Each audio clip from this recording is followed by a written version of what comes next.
In this recording, we'll be showing you how the updated stock can affect your toolpath inside your pocket recognition operation. Let's take a quick look at the simulation up until this point that we've done with these two operations over here. And I'll do this with Solid Verify.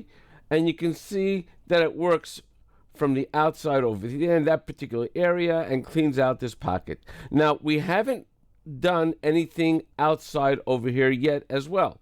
So what I'm going to do quickly is I'm going to do a regular pocket operation where we have the option of outside machining.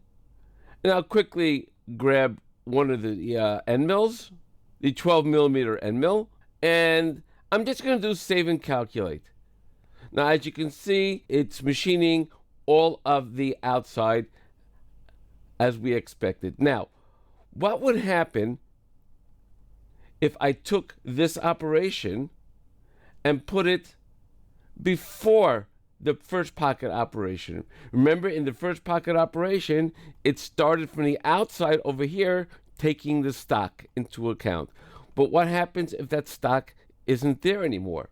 So let's take this pocket operation that I've done over here, where I did the outside, and I'm going to drag it to be in front, and then I'm going to run calculate again. Now you have to do calculate again because the updated stock changes the way the toolpath will work. So we'll do calculate all as it calculates all the steps, and I'll take a look again at the simulation. I'll do this with Solid Verify. The first operation is that outside pocket operation.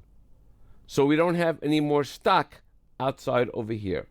So this time when we do the next operation for the pocket recognition, you'll see that it'll work over here. And then when it works in this area, it'll only go to the outside over here.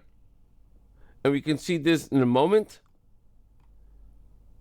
not having to go all the way outside. So the toolpath is changed and updated due to the way the updated stock works on this part. You can also see this simply by clicking on the show the toolpath for that pocket recognition operation, and you can see this time it's only going out to this area over here. This concludes our recordings in our series of pocket recognition.